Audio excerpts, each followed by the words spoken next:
Assalamualaikum warahmatullahi wabarakatuh. Video ini membahas tentang analisis kritis implementasi Undang-Undang Nomor 13 Tahun 2003, Undang-Undang Nomor 20 Tahun 2003, dan Undang-Undang Nomor 14 Tahun 2005.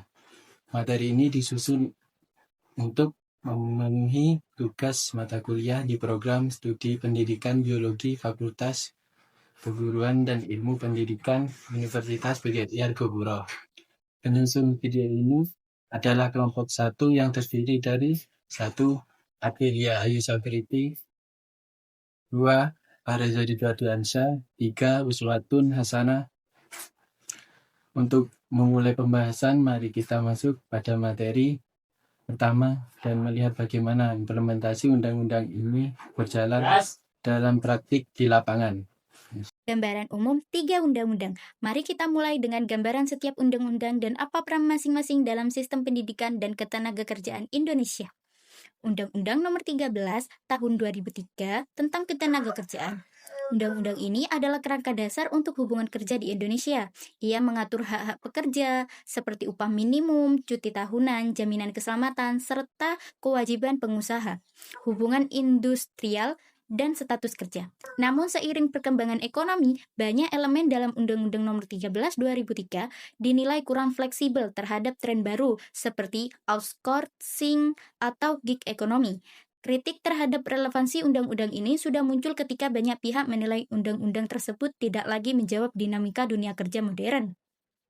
Undang-Undang Nomor 20 Tahun 2003 tentang Sistem Pendidikan Nasional atau Sisdiknas.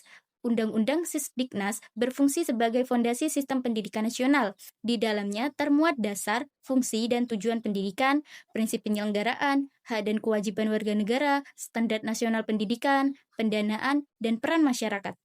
Undang-undang ini mengatur segala aspek, jalur pendidikan formal, non-formal, jenis kurikulum, dan pengawasan satuan pendidikan. Undang-Undang Nomor 14 Tahun 2005 tentang guru dan dosen. Undang-undang ini menetapkan apa itu guru dan dosen, kompetensi yang harus dimiliki, hak, kewajiban, serta pengakuan profesionalisme melalui sertifikat guru. Dengan undang-undang ini, negara mengakui bahwa guru bukan sekedar pengajar, tetapi profesional yang harus terus berkembang. Secara ideal, ketiga undang-undang ini membentuk sistem sinergi Sikdisnas, menyediakan sistem pendidikan, undang-undang guru dan dosen menetapkan standar guru, dan Undang-Undang Ketenagakerjaan memberikan payung legal bagi status kerja pendidik dan tenaga pendidik lainnya.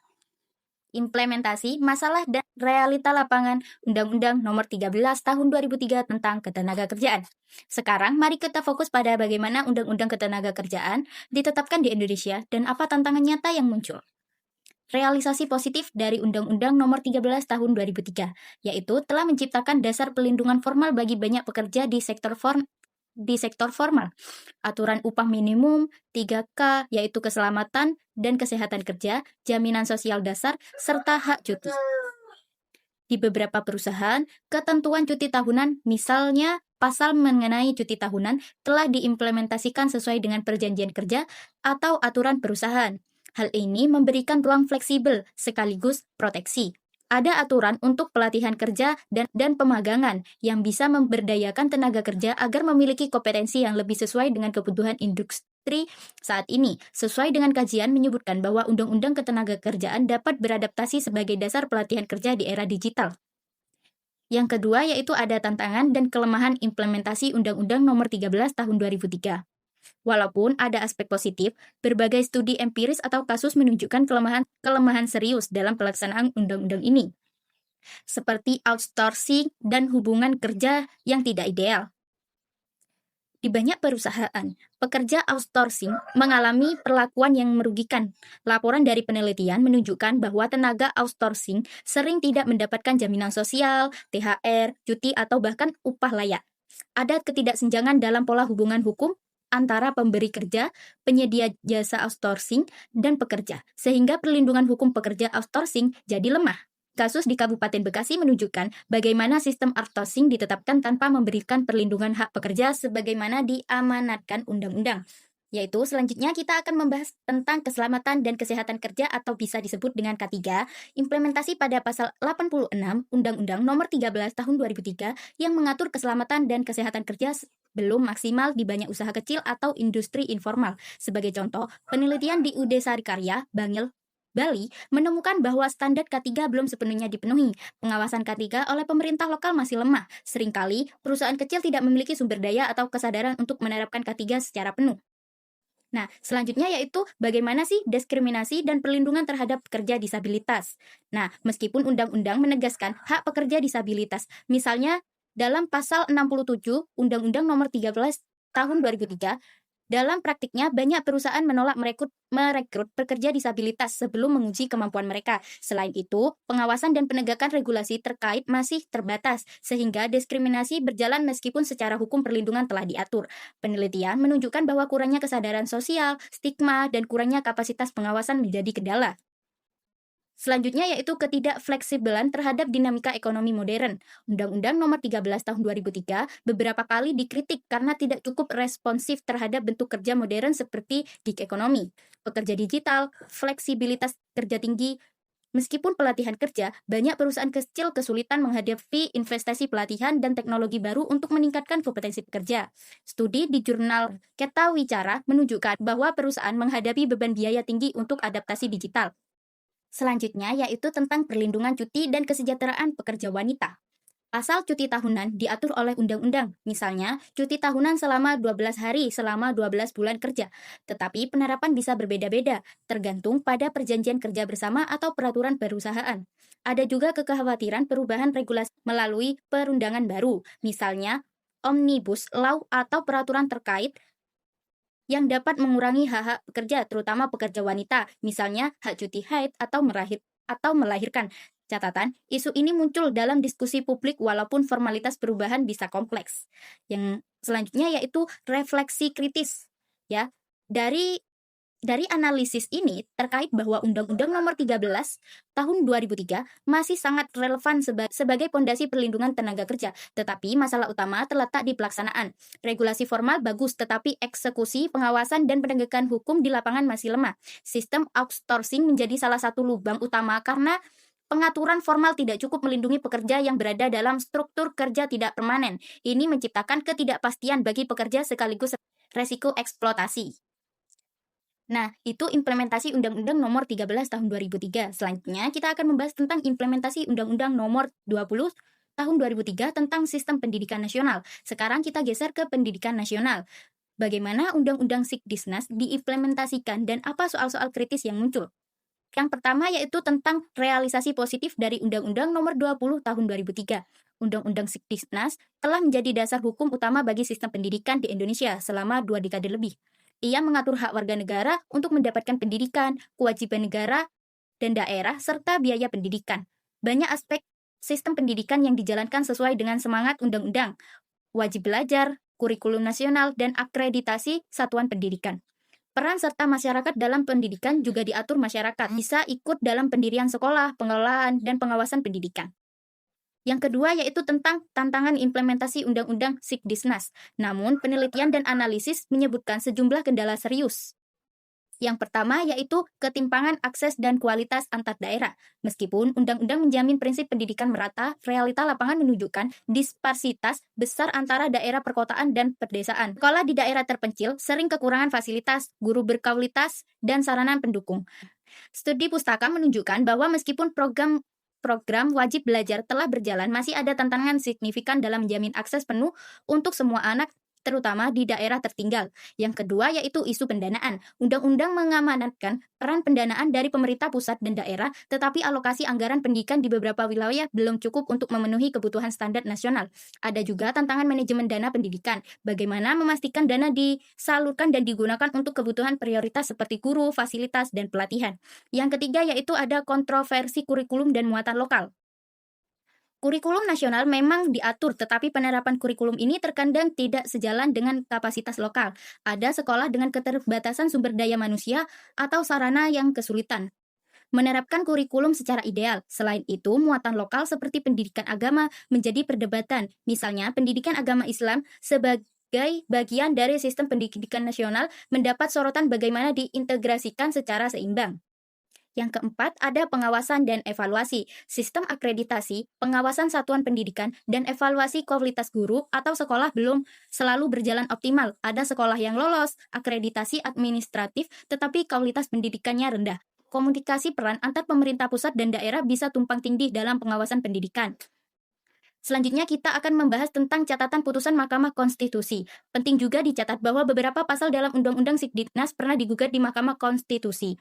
Misalnya, dalam salah satu keputusan menyatakan bahwa pemerintah wajib menjamin pendidikan dasar, yaitu dari SD sampai SMA secara bertahap, termasuk sekolah swasta agar bisa gratis. Keputusan ini menunjukkan bahwa meski Undang-Undang Sikdiknas memiliki kerangka kuat, interferensi dan penerapan di lapangan masih harus diperkuat melalui yudisial.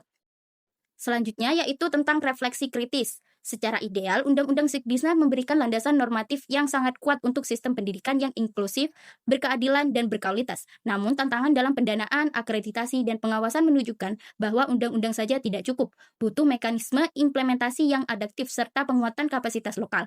Tanpa itu, kesenjangan pendidikan antar daerah akan terus melebar, dan tujuan undang-undang menciptakan sistem pendidikan nasional yang merata dan berkualitas sulit tercapai sepenuhnya. Baik, saya akan menjelaskan tentang implementasi Undang-Undang Nomor 14 Tahun 2005, Guru dan Dosen. Undang-Undang Nomor 14 Tahun 2005 menegaskan 4 kompetensi guru, yaitu yang pertama ada pedagogik, yang kedua ada kepribadian, yang ketiga ada sosial, yang keempat ada profesional sebagai dasar profesionalisasi. Sertifikasi guru sudah berjalan dan memberi insentif formal, meski pengembangan karir belum konsisten di semua daerah. Namun implementasinya menghadapi beberapa kendala, yaitu distribusi guru tidak merata, daerah terpencil kekurangan guru profesional. Pengembangan profesional berkelanjutan sering bersifat administratif, kurang relevan, dan minim monitoring. Guru non-PNS masih menghadapi ketidakpastian status kerja, jaminan sosial, dan akses tunjangan. Skema P3K pun belum jelas bagi sebagian guru agama. Beban kerja guru, terutama pada jenjang PAUD, juga belum mendapat pengakuan dan kompensasi yang sebanding. Secara keseluruhan, Undang-Undang Nomor 14 Tahun 2005 menyediakan fondasi kuat, tetapi praktik di lapangan menunjukkan jarak signifikan antara norma dan realitas.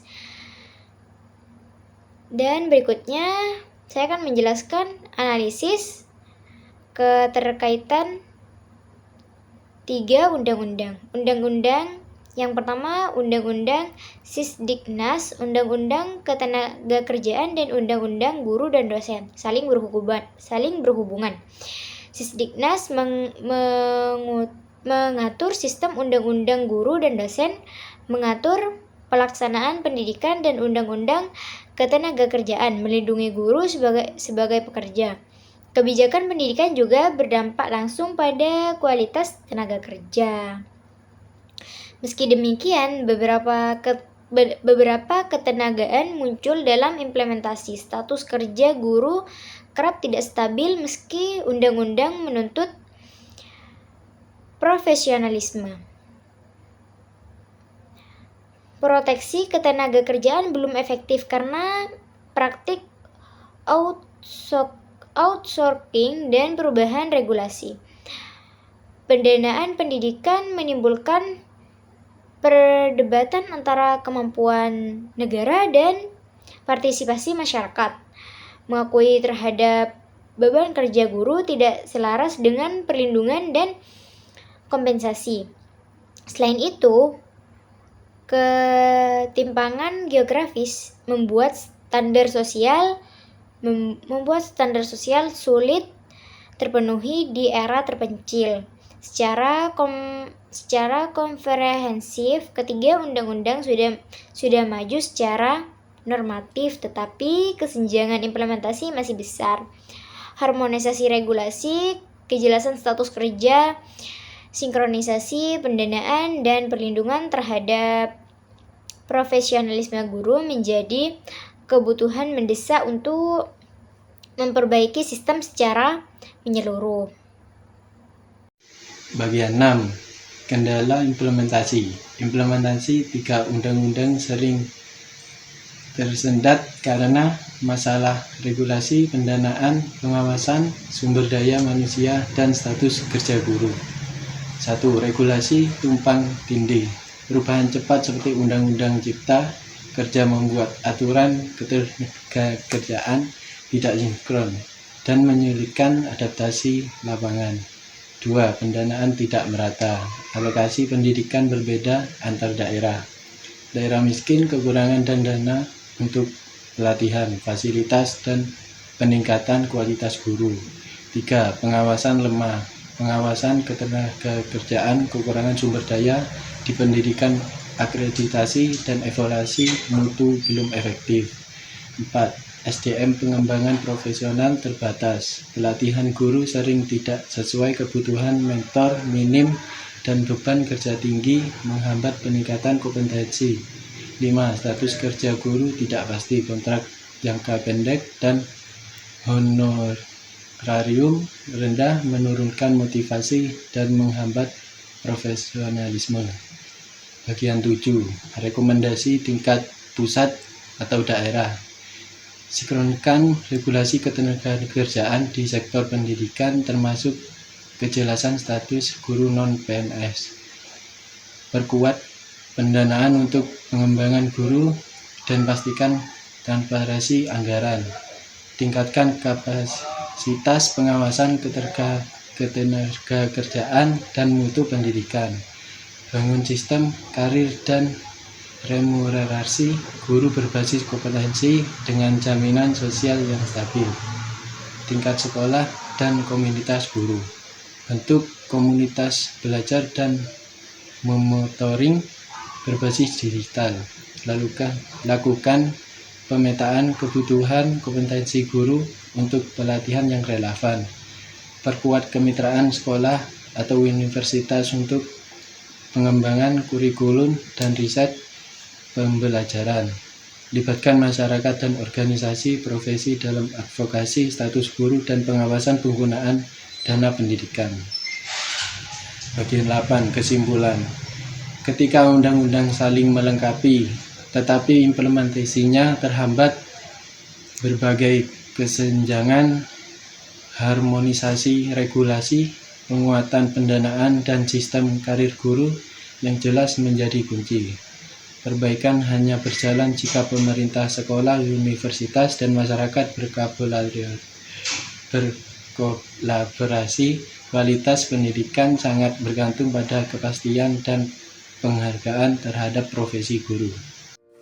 Demikian pemaparan singkat dari kelompok 1 mengenai analisis kritis implementasi Undang-Undang Nomor 13 2003, Undang-Undang Nomor 20 Tahun 2003, dan Undang-Undang Nomor 14 2005. Semoga materi ini bermanfaat dan menambah pemahaman kita tentang penerapan regulasi dalam dunia pendidikan dan ketenagakerjaan. Terima kasih atas perhatian Anda. Assalamualaikum warahmatullahi wabarakatuh.